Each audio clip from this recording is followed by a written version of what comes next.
گناہگار ہو۔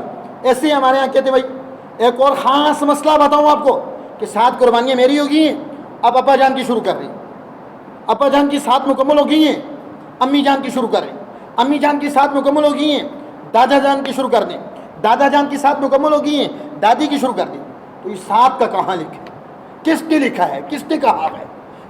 کسی ایک فقیہ نے بھی اپنی کسی فقہ کی کتاب میں یہ نہیں لکھا 7 قربانیاں کرو تو تمہاری جان چھوٹ جائے گی۔ نہیں، جب تک زندگی میں، جب تک قربانی کی جو 5 شرائط ہیں، مسلمان ہونا، عاقل ہونا، بالغ ہونا، مقیم ہونا، صاحب نصاب ہونا، جب تک یہ شرائط پائی جا رہی ہوں گی اس بندے پر قربانی واجب رہے گی۔ 7 نہیں، چاہے وہ 70 بھی کرے، 70 سال اس کی زندگی میں ہوئے، 70 سال تک یہ شرائط پائی جا رہی ہیں، اس کو اتنی قربانیاں کرنی پڑیں گی۔ 7 نہیں کہ 7 میں نہیں کہ اس کی طرف سے شروع کریں۔ آدمی پر کسی دوسرے کی طرف سے قربانی کرنا واجب نہیں ہوتا، اپنی طرف سے واجب ہوتا ہے۔ اور پھر یہ 7 والی بات 100% غلط۔ جس سال آپ کے پاس پیسے ہیں، 4 شرائط وہ پائی جا رہی ہیں، اتنے پیسے ہیں، یہ فتویٰ دے رہا ہوں آپ کو میں، کہ جن کے ساتھ آپ 52.5 تولہ چاندی کو خرید سکتے ہیں اور آپ کی ضرورت سے وہ زیادہ ہے، یا 7.5 تولے سونے کو خرید سکتے ہیں، آپ پر قربانی لازم ہے۔ آپ نہیں کریں گے، آپ کہیں گے فلانی کی 7 پوری کر لیں، فلانی کی، آپ نے جو اپنی چھوڑ دیا اس کا گناہ آپ کو ملے گا، چونکہ آپ پر واجب تھی، وہ لازم تھی، آپ نے ترک واجب کا ارتکاب کیا، اس وجہ سے آپ کو برل گناہ ملے گا۔ اور ایسے ہی کہا جاتا ہے جی چلیں اس سال میں نے کی ہے، اگلے سال میں نے کی تھی، اب اس سال اس کی کر دیں، اور جس کی طرف سے آپ کر رہے ہو آپ نے حساب ہی نہیں لگایا، اس کی طرف سے قربانی بن بھی رہی ہے ہی نہیں، حساب کیا ہی نہیں، بغیر تک پہ اندازے بھی کر رہے ہیں، اس کے اوپر تو بن ہی نہیں رہی تھی، اس کی طرف سے نفلی ادا ہوگی، اور آپ نے جو اپنی چھوڑ دی واجب، اس کا آپ کو گناہ مل گیا۔ ایسے ہی ایک اور خاص مسئلہ، بعض لوگ کہتے ہیں کہ یہ قربانی پہلی نبی کریم صلی اللہ علیہ وسلم کی طرف سے، نبی کریم صلی اللہ علیہ وسلم کی طرف سے قربانی ضرور کریں، کرنی چاہیے، بہت بڑا اجر ہے، لیکن یاد رکھنا آقا دو جہاں حضرت محمد مصطفیٰ صلی اللہ علیہ وسلم کی طرف سے قربانی کرنا ہم پر نفل ہے، واجب نہیں، نفلی ہے۔ لیکن کچھ شخص ہے وہ ایک ہی قربانی کر رہا ہے، کہہ رہا ہے یہ قربانی نبی پاک صلی اللہ علیہ وسلم کی طرف سے میں کر رہا ہوں، اور اپنی چھوڑ رہا ہے۔ اب اس نے حضور علیہ السلام کی طرف سے کی، اس کو بہت بڑا ثواب مل گیا، لیکن وہ تو اختیاری تھی، وہ نفلی تھی، لیکن جو قربانی اس نے اپنی چھوڑ دی واجب، اس کو چھوڑنے کا بہت بڑا اس کو گناہ بھی برحال مل گیا۔ یہ کچھ سمجھنے والی باتیں ہیں۔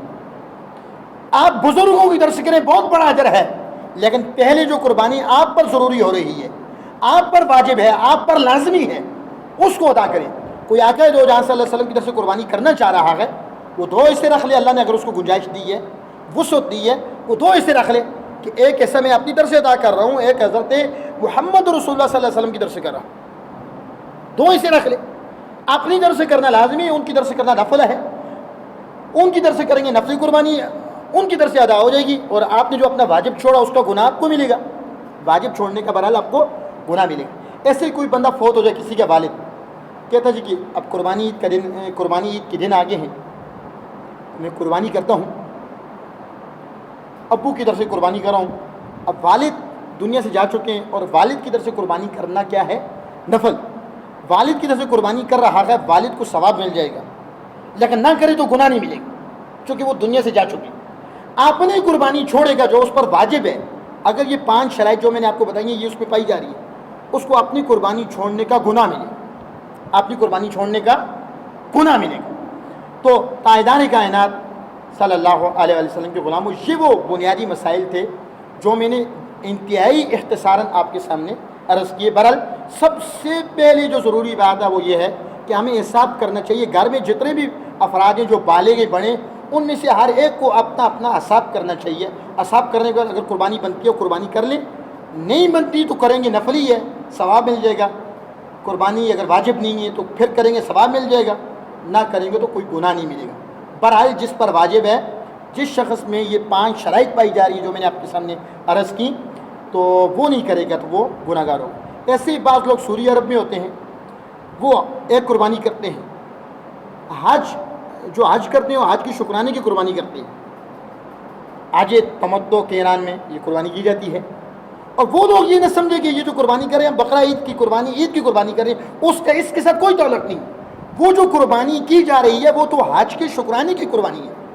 اگر وہ لوگ وہاں مکہ میں 15 دن سے زیادہ ٹھہرنے کی نیت ہو، صاحب نصاب ہو، تو انہیں قربانی کی جو قربانی ہے وہ الگ سے کرنی پڑے گی۔ حج کی طرف سے جو قربانی کر رہے ہیں وہ اس کا الگ حکم ہے، وہ حج کی شکرانی کی ہے۔ دوسری جو قربانی اگر وہ مقیم ہیں 15 دن سے وہاں زیادہ ٹھہرنے کی نیت ہے تو برحال ان کو وہ بھی کرنی پڑے گی۔ ایسے ہی جانوروں کی عمریں آپ کو بتا دوں۔ سب سے پہلے اونٹ کی عمر کے بارے میں بتاؤں گا آپ کو۔ اس کی کم از کم عمر 5 سال ہونی چاہیے، اونٹ کی عمر۔ اور اس کے ساتھ ساتھ گائے، بھینس، بیل، بینسا، ان کی عمر کم از کم 2 سال ہونی چاہیے۔ اور بکری کی عمر، دمبا دمبی کی، کم از کم 1 سال ہونی چاہیے۔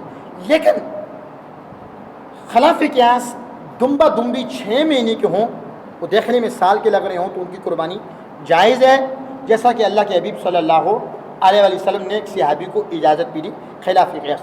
لیکن اس پر کسی اور مسئلے کو قیاس نہیں کر سکتے، بھائی 2.5 سال کی ہو دیکھنے میں 2 سال کی لگے کر لے، نہیں، تو یہ خلاف قیاس مسئلہ ہے۔ اور پھر اس کے ساتھ ساتھ یہ بھی آپ کو بتاتا جاؤں، بکری میں، دمبی میں، بھیڑ میں ایک ایسا ہوتا ہے، کسی نے کہا بھائی 30,000 کا بکرا ہے، ہم دونوں کے پاس پیسے نہیں، 15 تو ملا 15 میں، دونوں اپنی طرف سے کرتے ہیں، ایک کی طرف سے بھی قربانی ہی ہو۔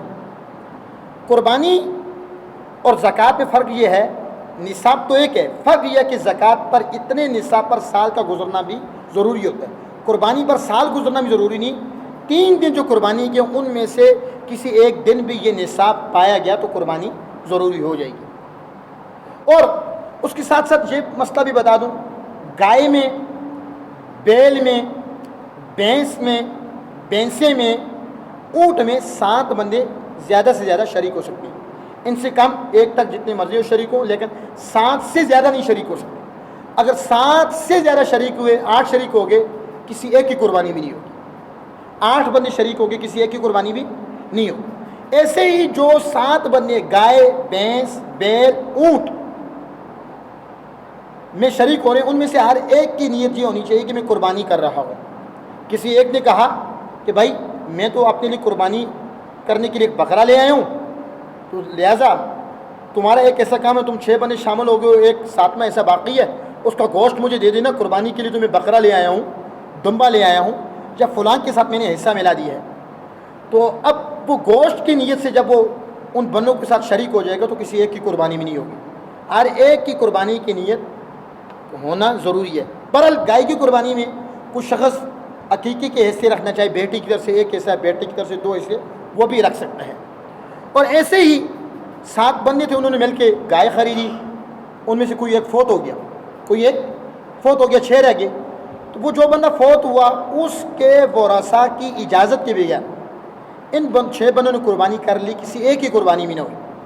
اگر اس کے ورثاء نے اجازت دے دی، ہمیں اس کی طرف سے قربانی کر لو، ثواب اس کو مل جائے گا، تب سب کی قربانی درست ہو جائے گی۔ اور قربانی 3 ہی دن کا کی جا سکتی ہے، 10 ذو الحج، 11، 12 ذو الحج، اور 2 راتیں ہیں اس میں۔ رات کو قربانی کرنا مکروہ ہے، لیکن اگر کوئی